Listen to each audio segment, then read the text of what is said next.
Hi, I'm here to see Michael Sullivan. Do you have an appointment? Yes, I'm Ben Giroux. I have a 1 o'clock. Checking in with a receptionist at the Office of Naval Intelligence is a bizarre formality.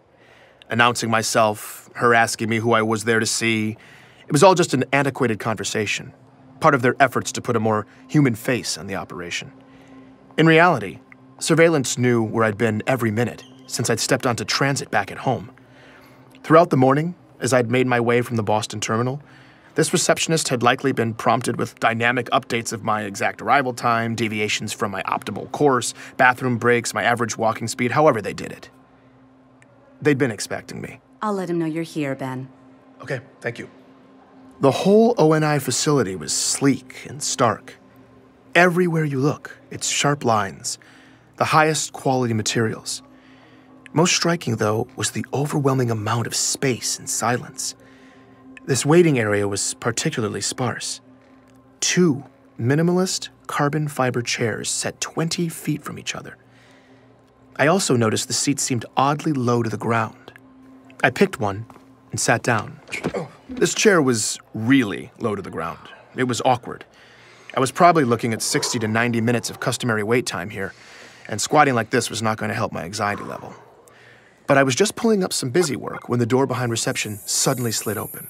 Ben, Mr. Sullivan will see you now. Now? Yes. I awkwardly struggled up from the chair and crossed the room. My heart was racing. Thank you. She didn't respond. I stepped into a narrow, empty hallway full of closed doors. I was about to turn around and ask where I was supposed to go, but the door immediately closed behind me. The lighting in the hallway shifted, indicating a closed door at the far end. I walked down the hallway past what I assumed were offices. Everything was soundproof, though, so I had no idea if there were actually people working in there. When I got to the end of the hall, Sullivan's door opened at the last possible second. When I walked in, Sullivan didn't look up. He was sitting behind his desk, intently working on his compad. Hey. Ben, I'm glad you made it. I stood there awkwardly for a bit. I realized that this must be the room he'd always talked to me from. It was furnished as minimally as the rest of the building. There were a few shreds of actual personality on display behind him, though. A couple of knickknacks and this antique, simulated analog clock. Sullivan still hadn't looked up. Should I? Make yourself comfortable. Okay, yeah. He continued swiping on his compad. I sat down in the chair, just like the other one. My knees were at my ears. I felt oddly far from his desk, too. I tried some small talk. If I didn't take you for an antiques guy, Sullivan, where'd you get the clock? Oh, I've always had it. Nice. So, How's the story, Ben? It's good. You getting what you need? Absolutely. Want to make sure you're getting all your questions answered. Great. No, yeah, I am. I mean, Perfect. I was still desperately trying to figure out what was happening when Sullivan stopped swiping. He looked up at me for the first time, and he had this little twinkle in his eye. There's someone who'd like to talk to you, Ben. I'm Benjamin Giroux, and this is Hunt the Truth.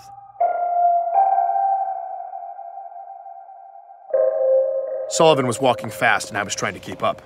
The buildings were all connected underground, and the whole complex was far bigger than it had seemed outside. As he led me deeper into the maze, the feel gradually became less corporate and more military. And the more military it got, the more nervous I was getting. didn't realize they let civilians in this far. It's a special day, Ben. Sullivan's department had seemed almost vacant, but now there were more and more people moving through the halls, mostly in uniform. They didn't speak or look up. They just stared down at their compads like Sullivan, swiping as they walked. The ice-cold efficiency of everything was striking. We're here. Sullivan led me into a large, dark conference room, and the door closed behind us. In the center of it, there was a massive, well-lit conference table with several chairs around it. Beyond the lights, the edges of the space and high ceilings faded into shadow. Have a seat. I did as I was told and sat in one of the chairs. It automatically sank beneath me. I squinted into the darkness. I made out that one of the walls was entirely black glass, probably for observation. Need any water? No, I'm all good. I'm all good, thank you. Who am I, Oh, do you need to do a mic check or anything? Mic check? Mic check? Are we... I want to make sure you get all of this. Get all of... What? Listen, I just... Relax, Ben.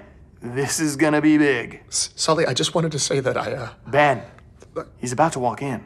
Focus. Sully, I just wanted to say that I had every intention... May I present to you Senior Chief Petty Officer Franklin Mendez. Hi, Ben. How are you? I stood up. The man who walked in was extraordinarily decorated. Gold stars, silver stars, bronze stars, purple hearts, the Legion of Honor. He looked gritty and hardened, probably by decades of battle. Good afternoon, sir. We gonna talk about the chief? Mendez is the man who trained the chief, Ben. I told you I'd take care of you. You're gonna have everything you need for this story. It was an interview. This was not at all what I was expecting. I don't know what I was expecting, but it wasn't a high-profile face-to-face. All my anxiety completely evaporated. Right, yes, of course. So you're the man to talk to when it comes to the Spartans, huh? That's correct. My conversation with Thomas hadn't been flagged. Petra was right. There was no way Sullivan wouldn't have at least said something. I couldn't believe it. My relief blossomed into full awe. I was about to get an insider's perspective from the man who personally trained the Master Chief.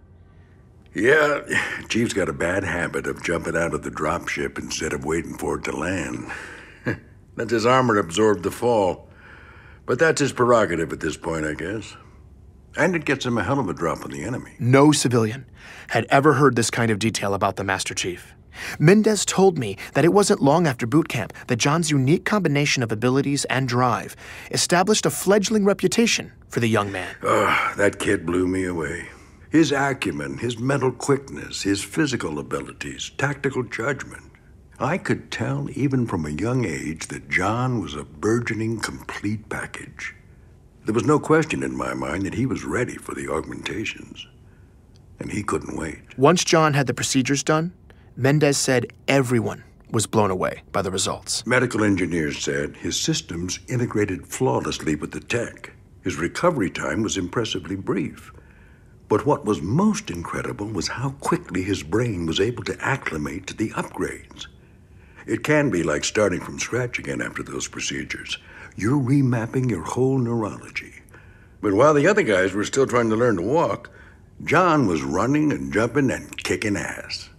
I've never seen anything like it. This was the birth of the Master Chief. He advanced rapidly, proving himself time and again in the field, constantly re-raising the bar for what a Spartan could be asked to do. Throughout his career, Mendez had gotten to analyze everything these elite soldiers have done in the field. He regaled me with accounts of the Spartan single-handedly taking out dozens of the Covenant. He spoke to the insuperable speed, strength, and accuracy that continued developing over the years. He spoke to Chief's unwavering dedication, his insurmountable will. But according to Mendez, it was something else that would ultimately inform this military legend. I've never seen a man, augmented or not, be able to make such extraordinarily high-stakes decisions so quickly. Chief will find himself facing a complex scenario in a dense field of variables and almost instantly weigh the costs and benefits, immediately generating a creative solution. He faces dilemmas, ethical, tactical, tough situations that would buckle most human beings if they had a year to mull it over. But he makes the call, usually on the fly, and it's the right call. It's extraordinary. Not to mention, of course, that he then makes a superhuman jump onto an enemy craft in mid-flight, yanks the pilot out of the cockpit, commandeers the bird, and then rams it back down the enemy's throat. The man can execute, too. Mendez tells me that the Chief has come to expand and deepen the definition of what serving is.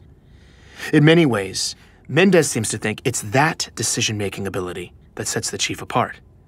It's what makes him a leader. It's what's made him a hero. Wow. I'm glad you're doing this story, Ben. It's about time the Spartans finally get their due. People need to understand the level of sacrifice that the Chief and all the Spartans make to keep us safe. You talked a bit about Chief's personality, his dry wit, his loyalty. I'm sure you guys don't sit around talking about your feelings much, but in your opinion, do you think being held at that level of responsibility is hard for him? Protecting a whole galaxy, it seems like it would be an unimaginable heavy burden. Lucky for you, you don't have to imagine it. No, it is a heavy burden. But Chief has broad shoulders. He's able to make those decisions and get it done. And he takes that task on willingly and with vigor. It's inspiring. Absolutely, absolutely. It's amazing. But do you think one man should have that much power? You see now, it's your phrasing there that could get you into trouble. It sounds like you're making a presumption that I could find adversarial, which in turn would make your tone condescending and this conversation decidedly unpleasant. Now that's not something you want, son. No, Would you like to rephrase the question? Of course, I'm sorry. At that moment, the light suddenly changed in the room, and Sullivan started swiping through his compad. Room's turning over. I apologize for the inconvenience, gentlemen, but we are about to get a change of venue. I'm sorry, what I should have said was, if we're leaving these kinds of decisions... Sorry, Ben, hold on a sec. It, looks like we've got access to Jasper 9 now, so we can just head down there if that's all right. Fine with me. Okay. Yeah, it's a short walk. Gentlemen, hold that thought. Looks like I've got somewhere else I need to be. No problem. I can wait. Shouldn't be long. Sullivan can reschedule us for around 1600. Perfect. I appreciate it. You should appreciate what my Spartans did instead. The only reason you're breathing the air you need to even ask these questions is because they sacrificed more than you'll ever know. Mendez split off down the hallway as a line of large men in suits silently filed past and disappeared into the conference room behind us. Sullivan was on the move again, buried in his compad. I followed after him. Sullivan! Yep. Yeah, where should I report? It's at 1600? It's not up yet? Let's see. Oh no. Wait a minute. What? Looks like we're getting a request for raw now. Yep. For me? Yeah, you're shipping raw files off for edit by 0900 Thursday. No, hold on. I can't ship off the raw files. It's all back at home. You just received boarding docs for the 5:30. That leaves you 24 hours to upload when you get back. Wait, I've only done mock-ups for the first few episodes. That's editorial, Ben. Let them worry about it. But what about Mendez then? That was awesome. But I didn't finish. You got amazing stuff from him, man. Killer interview. Love it. If the other stuff is even half that good, the story's going full distribution, widescreen. Okay, I know. I'm still in the middle of it though, so I can just wait for him. Sullivan, I can wait here and finish the interview with Mendez. I've got time. Sullivan stopped walking when I said that. He turned around and walked right up to me. For the first time all day, possibly for the first time ever, I felt like he was giving me his complete, undivided attention. Ben, you don't have time. You have a deadline and a boarding pass for the 5:30. Okay? In that moment, it dawned on me that perhaps my waypoint conversation with Thomas Wu had been flagged. Sullivan turned back into Sullivan and kept moving. Seriously though, man, amazing stuff. And remember, once this story hits, they're all gonna be eating out of your hand. Travel safe. You earned this, buddy. For those of you who don't speak ONI, that was me getting fired. Your pass will expire in 9 minutes. And according to the AI, I was no longer a welcome guest. I was about to take the long trip home. Taking a second interstellar trip after less than 24 hours sucks enough when you haven't just lost your job. Once I was buckled in, all I wanted to do was get some sleep. But as we started to lift off the platform, something was bothering me. Actually, it was someone. So there's a guy complaining to the attendant in the next cabin. It sounds like he's on his first trip out of the solar system. These long flights to the edges of the inner colonies from Earth always had at least one that guy. Some entitled Earth VIP who feels the need to yell about the outrageous inconveniences of slip space travel. So I definitely recognize his voice. It took me a minute, but that's gotta be him. I think it's Jacob Walker. Jacob Walker. The military retiree I'd spoken to a few weeks back, the happy beach bum who'd been in boot camp with John. That didn't make sense, though. He was on permanent vacation near Saturn. Walker was the last man I'd expect to see on a flight leaving Earth. So I'm about to take off here, but I gotta know for sure. I unfastened the belts, made my way down the aisle, and when I peeked around the partition, I saw him, sitting there arguing with the attendant. But this man was wearing a suit and tie, and his hair was combed neatly on his head. He looked nothing like the unkempt Walker I saw during our interview. I went for it anyway. I'm not trying to be difficult here, but you Jacob? can't have air quality this sorry, bad sir, and but expect that. unfortunately, there's nothing that I can do about the air quality. Jacob Walker? All the color drained out of the man's face. Sir, you need to sit down. Jacob Walker? If you're thinking I was mistaken and I just freaked out some random business traveler, listen to his reaction when I tell him who I am. Ben Giroux. We talked a few weeks ago? Oh, yeah, of course. The old boot camp stories. Yeah, I remember you. That was the Walker I remembered. Are you here on business or something? Walker bumbled awkwardly in the conversation. Personal thing. It looked like he desperately wanted to get away, but he was stuck there. No, what are you doing here on Earth? Oh, I'm just, taking a little trip. Sir, we are airborne. Please take your seat. I thought you were retired. Yeah, I am. That's right, but... Oh, hey, Ben, I think mean, we're like I about thought to you were get- permanently stationed on a beach. Yeah, Sir, last warning. You need to sit down immediately. Okay, hold on a second, all right? No, you're done. No, just take it. Don't touch. What are you doing? Oh. That's when the flight crew sedated me. I blacked out, and my conversation with Walker was over. I woke up in the terminal, back at home, with a pounding headache. By the time I got back to my place, I had a nasty surprise in my inbox, too. It was an order from the Inner Territories Transportation Administration. Notice of violation. Benjamin Giroux.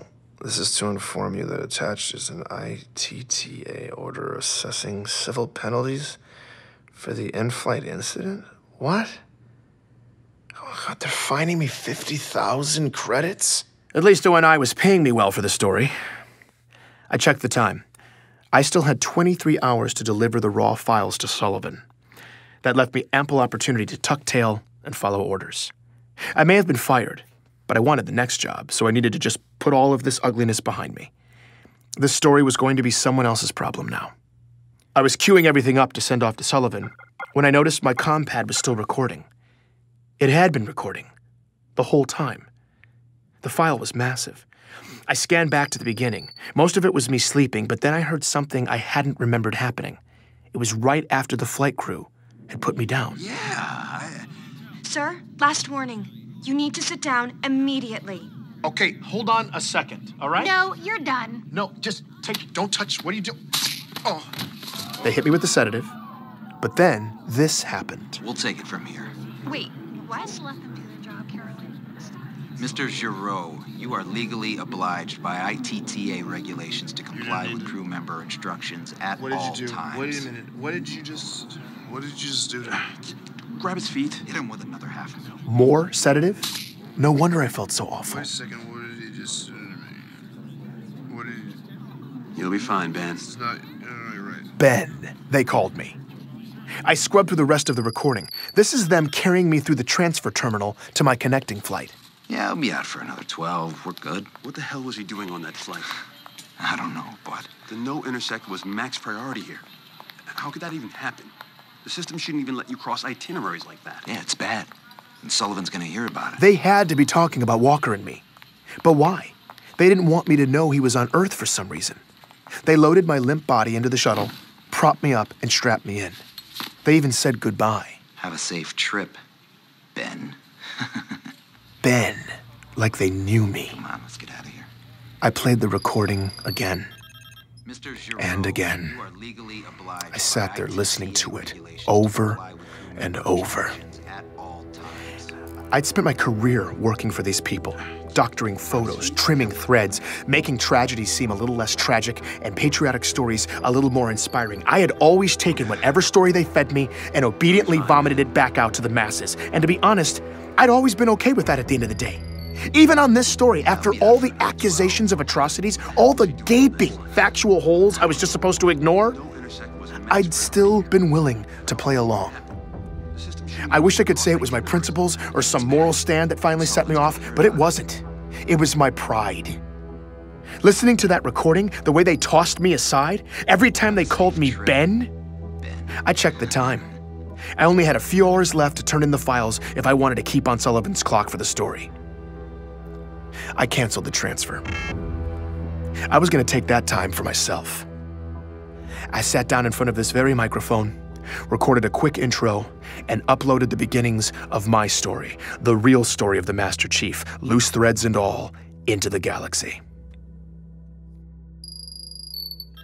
Have a safe trip, Ben. Please join me for the next episode of Hunt the Truth.